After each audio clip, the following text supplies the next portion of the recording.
this is the Black White Soul, and this is my review and thoughts of Raw on the 17th of June, even though it's actually the 16th. Okay, so we started off with everyone looking very fearful for their jobs on the stage, and are probably about to be feared or being fired, but no, it's just Triple H showing off to the crowd and reveling in the fact that Daniel Bryan no longer exists in their minds. And we're going to get a Battle Royale for one of the positions in the Money in the Bank title match in the ladder, because of course there's no actual Money in the Bank briefcase this time, it is just straight up for the title. And apparently some dude called Kevin Hart is going to come out, no idea who he is.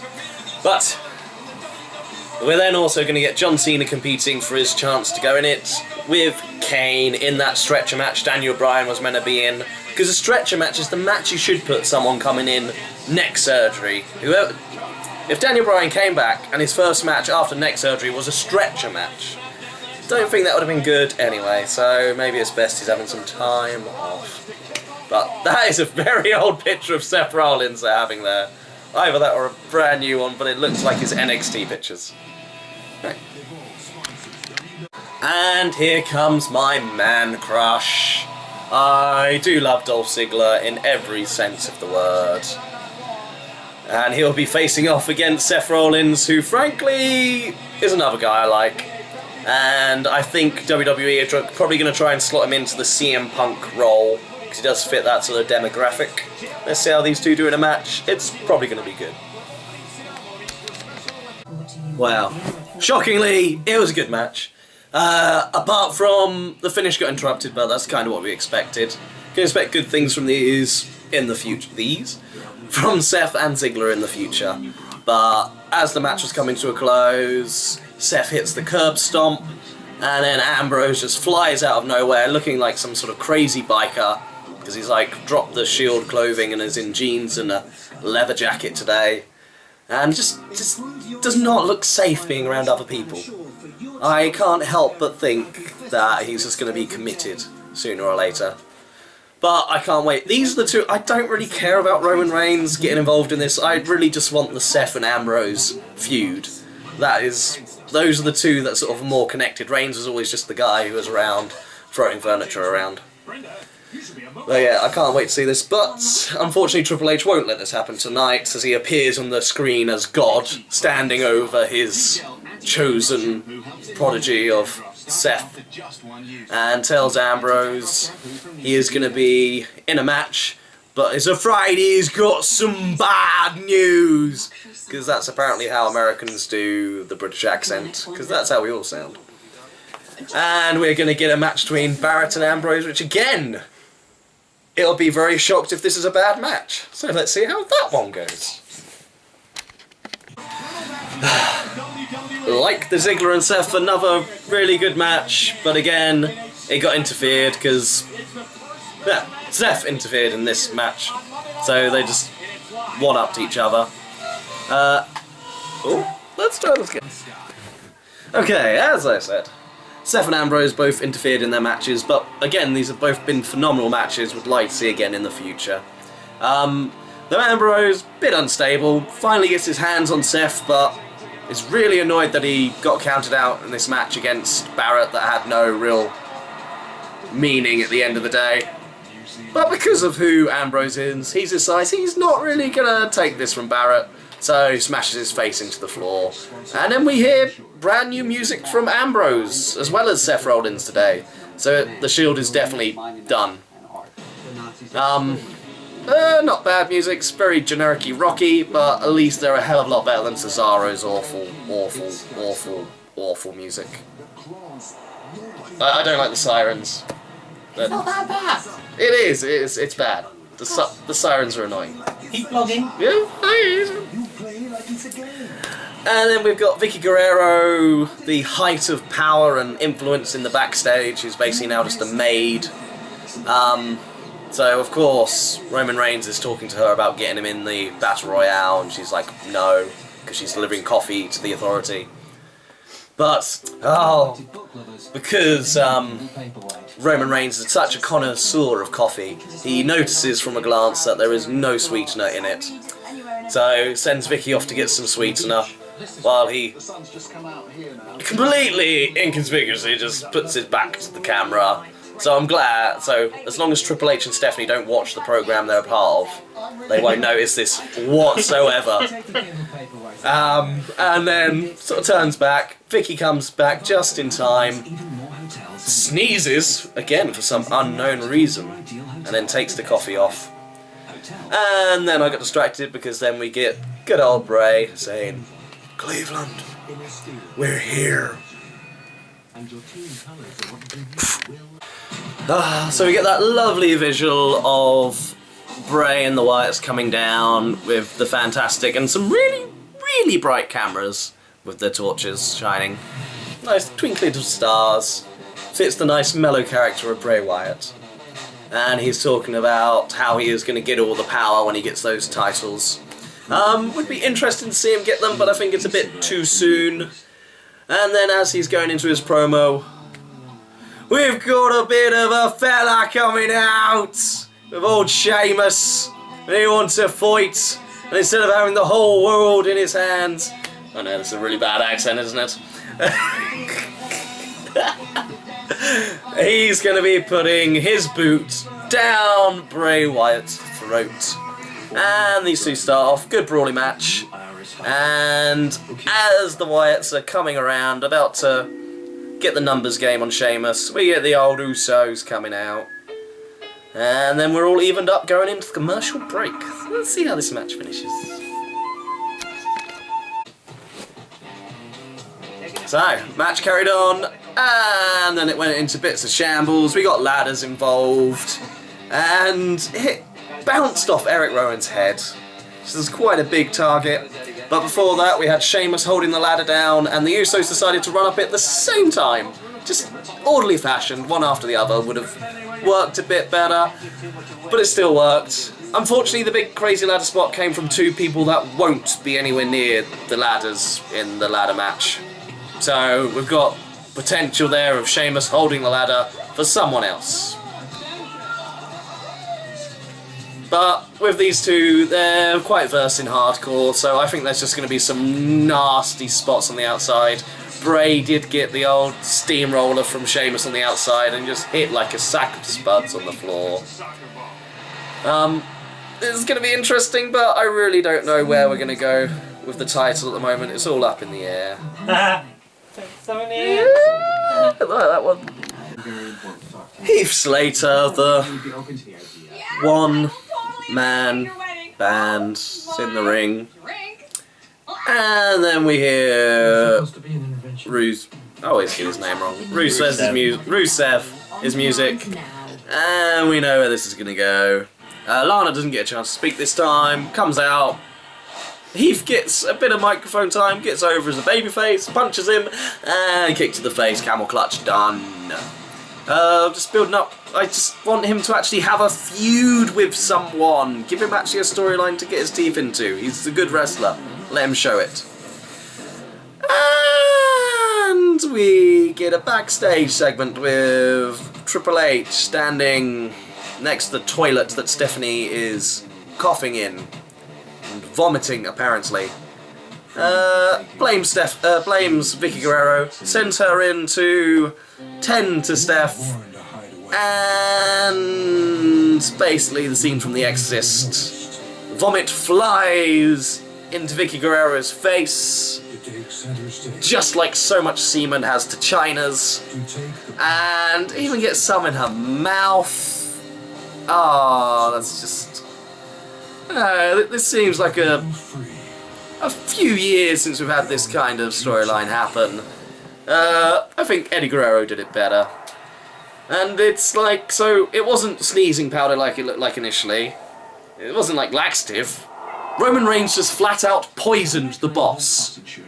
I have no idea what he would have put in there just to make her vomit. It's just poisoned. He's trying to kill Stephanie McMahon. That's what Roman Reigns is doing. So we call Ambrose the crazy one of the Shield, but Roman is just poisoning his bosses. Let's see what this has. Apparently, obviously they didn't watch earlier in the show, so they have no idea Roman Reigns did this. And they leave Vicky Guerrero in charge, so let's see if Roman can get himself into that title match. You can just briefly, you're gonna leave that. A lot of people have asked me what Roman Reigns knocks on the door, and Vicky Guerrero, still having vomit upon her, answers. Roman Reigns just like, do something positive, make them angry, and Vicky Guerrero in her rage, because if you're really angry, you're gonna do something positive for the people, because WWE Universe have been so good to Vicky Guerrero over the years. And yes, she shouts at him that you're in, and Roman Reigns is in, because of his really clever ploy. Not too sure what they're really doing with Roman Reigns' character here. I know they're kind of giving him a character because he's lacked it, but I kind of liked the strong, quiet type. Just give him nice short promos and just have his in-ring sort of talk for him. That's what you need with the guy. Kind of Goldberg-esque, go along those lines. But at least he can still work better than Goldberg. And then we get some comedian, I don't know, and then Adam Rose dressed as Willy Wonka.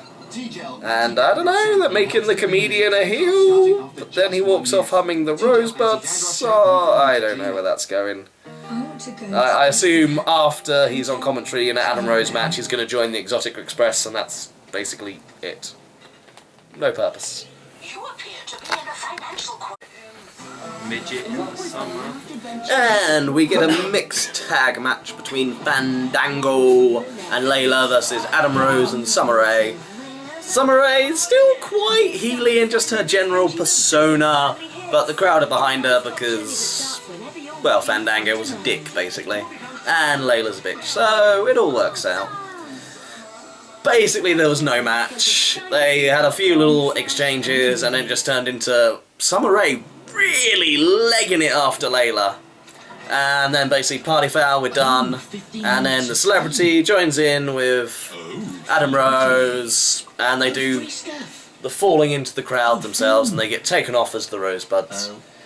It's alright, good getting a little celebrity interaction. The crowd is sort of coming around to Adam Rose more, which is good for the character. And I really hope him and Fandango carry on this sort of feud, because they're characters that work well together. They're both weird and effeminate, and they just play off each other well. And the Summer Rae and Layla thing, it gives them a way to go with that, because you can't have Layla fighting Fandango, Summer Rae fighting Fandango, so it means you can actually get some confrontation between them as well. And this is the first time I'm saying these words. We have Roman Reigns with his new remixed version of the Shield's theme song. More emphasis on the duns. It works for him, and he still comes down, so basically he is just the Shield himself. And I don't know what that little symbol on my camera is, but I assume it's still recording. Battle Royale starting off, and they get the most dangerous man out of the ring first, which is Damien Sandow, dressed as some American sports person. Basketball. Hey, am I wrong? No, but in the same way, Get amazing discounts. you just so blanket answered it. Well, I don't... LeBron James. He was LeBron myself. James. Definitely not him. He was LeBron James, who is a Miami Basketball player. A Miami basketball player. So basically he's gone back into a gimmick because he's doing basketball again. Probably the Big Show will just be out the back just to punch him for no reason. But yeah, Battle Royale's going well, and they just keep teasing me with Ziggler, who's just so... He just basically seems like he wants to eliminate himself. He just flies through the air at the slightest hit, almost going over the top rope. And we've got Rusev is carrying on the racism by attacking the Mexicans, then going for the blacks. I'm glad he's also... He can still be racist against Americans as well, so it all works. He's just racist against everyone, which actually means he's not that racist, because he's incorporating everyone into his rainbow of hate. And let's see how this Battle Royale finishes off. He was so close! Bo leaving almost got Bo Dallas into that title match. Unfortunately, the big heel Roman Reigns took him out the match. Though, the crowd didn't agree with me. Firmly behind Roman Reigns. firmly not behind Ryback, especially when he eliminated Dolph Ziggler. Bit of repercussion there, but he's a heel, so it works. And he's a dick. A big dick. His head is bald, looks like a dick. Match anyway, good match, and we actually finished off with, I did not see it coming, Rusev and Roman Reigns having a big square up in the ring. Two big guys going at it, they're pushed. I did think they would keep Rusev a bit separate, keeping with more sort of comedy people for now, but this did sort of look good and showed that he can hang with sort of big impressive looking people. But of course the Superman punch wins the match for him, and Roman Reigns is in that title match. This gives us another element, but it is really too soon to put that title on Roman Reigns right now. They need to just do some big impressive spot where he like spears John Cena through Michael Cole off the ladder and is just taking out the match, just so he can do that big impressive spot, so there's no shame in him not getting the title. And then we get John Cena, and he is just so happy to be in a stretcher match with Kane, because he is just so happy all the time. Bray Wyatt is hypnotising children, and John Cena is so happy about it. Just to get a bit serious every now and then when like storylines are going that way, just pay a bit more attention. Because, you know, this monster that basically in storyline has killed Daniel Bryan, has ended his title run, and John Cena's laughing and joking about being in a dangerous stretcher match with him. But, you know, it's all fine, because it's old John Cena. Yeah. Oh, we get a match with Paige, my little British friend. I feel I have a personal attachment to, because her mother beat the crap out of me once. But What you get for stalking? well, the reason she beat the crap out of me was because I wouldn't hit her. That's what got me done in. But yes, Sweet Soraya is a very tough lady. Do not ignore what she says. If she says hit her, hit her. Anyway, Paige gets another victory over Cameron, and nobody in the world likes Cameron because she's all girl bye. And she's the most mental and annoying person in the world. Okay, even Marie exists. That's it for the Divas. Just Paige gets the win. They're not giving her a storyline, not giving her anything to build on. Just come on. If you're worried that these NXT people aren't getting over, it's because you're not giving them anything to get over with. You can't just expect them to suddenly be a star without giving them a reason for people to care and follow them. Get on it.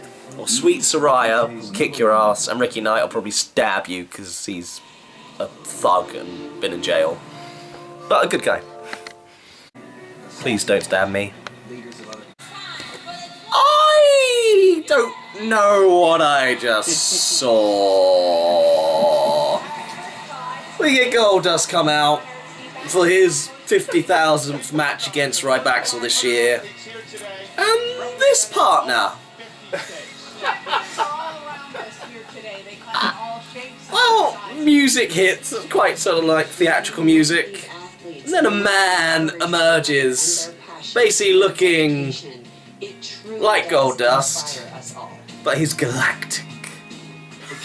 He's Stardust. And it's Cody Rhodes with the creepiest fucking contact lenses and smile I've ever seen. He is making Goldust look masculine.